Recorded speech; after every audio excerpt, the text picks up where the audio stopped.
Let's imagine that the whole world was a garden. How cool would that be?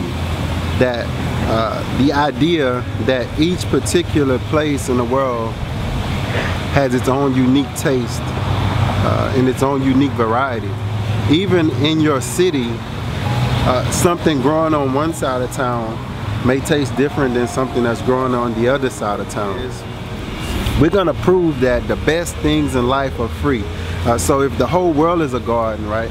Not only do you have your garden to pick some of your lettuce and your kale and strawberries and all of those things, but also you can go out into nature. If you like this particular fruit, you can actually plant your own, but while you're waiting on yours to grow and mature, you can also enjoy the beauty of they're everywhere. So that's the beautiful thing about it.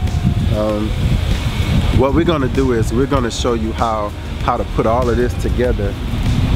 Get you some loquats, you get you some salad, lettuce, kale, and juice all of that. And you talk about good, you talk about something that's rich, especially here. Nobody's taking care of this, so nobody's spraying pesticides on it, nobody's putting fertilizer on it. It's just doing its own thing. The good thing about the world being a garden is you can learn from it. If this was on your property, you'd probably be fertilizing it like crazy. But look at the abundance. Look at the abundance. That's not just here. Let me show you something. Can you see that back there? No fertilizer. So once your trees are mature, they can basically handle themselves. And that's something that I think we ought to think about, especially this tree. We call it Japanese plum, some people call it loquat. There's a lot of different varieties, but let me show you this. I have one seed in them. This particular tree is real sweet. The tree next to it isn't that sweet at all.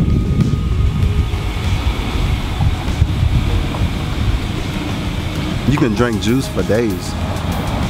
There's a tree here. I know where about 10 of these trees are. Nobody wants them. I don't understand it. I know they don't sell it in Walmart. I know they don't sell it in Kroger, Sam's, Costco. I know. But if you taste this, you couldn't pass it up. Like, and that's people all around us right now. This is a car wash right behind us. And they're washing cars, paying to wash their car. And here I pull up because I know what this is, because I know what's behind us. And I can just pick freely because nobody wants this stuff. Look at the ground. The birds can't even eat it all. The birds can't even eat it all. That's the crazy thing. It's so abundant here in the city that not even the birds, I mean, they're like, and it calls to mind, I'm gonna finish this. It calls to mind the scripture that says, think about the birds. He said, they don't toil, they don't sow, but the Father even feeds them. So I understand that. This is a tree I never planted, but I can come out and I can experience this tree. I can come out and take the fruit from this tree and take it to my home and peel it and juice it or eat it raw and eat it fresh. Just think about if the world was like that, where you can go in any garden, or if we had a lot of community gardens, not people's personal property, but if we had a lot of community gardens, if the cities were invested in putting these kind of things out, if the city was invested, if the state was invested in having citrus parks or parks with plum trees or parks with apple trees and pear trees, if the city got invested in that with our tax dollars, if the city got invested in that, and we can just go as we please, go to different places in the city and grab us some fresh fruit and bring it home. Think of the health effects that would do for us as people. So let me go and enjoy this nice glass of plum loquat kale salad juice. A little bit of apple in it, right? Grow, grow, grow. Peace. Taste from different parts of your city, from different parts of the country, and you can take some of those parts, some of those countries, and get seeds from those countries.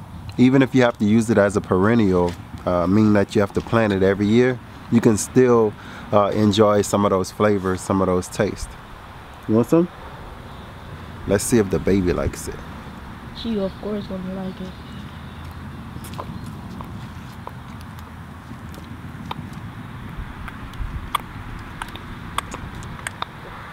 Golly, hurry up. And she gets the mustache. Let me get the mustache.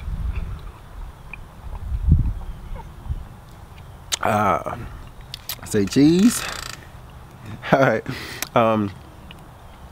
This was kale from the neighbor.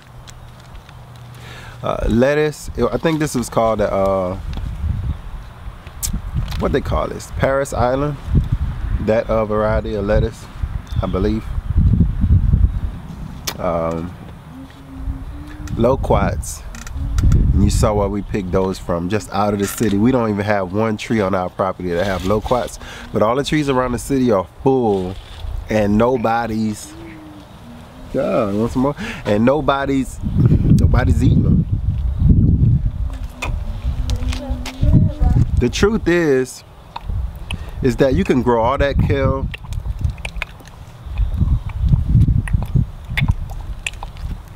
I'm about to go break my cup outside. It's good too. You can grow all that kale, all that lettuce, all those fruits. But the truth is, it's hard to eat that stuff. It's hard to eat as much as you grow. So you find yourself a little, I don't want to say confused. What's a better choice of word?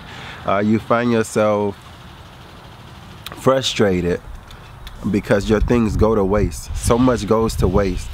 You throwing so much greens to the chickens. You're throwing so much greens in the compost.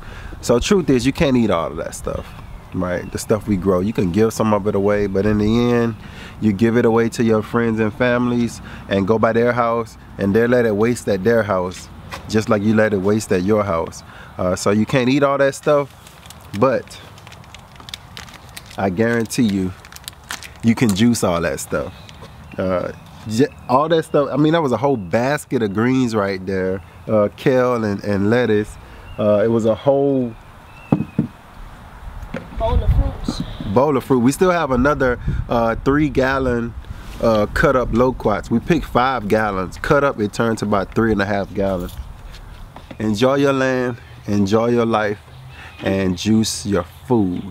Of course, we always say, I got something for you. You can grow a little, or you can grow a lot. But whatever you do, grow, grow, grow. Peace. Save y'all some of this.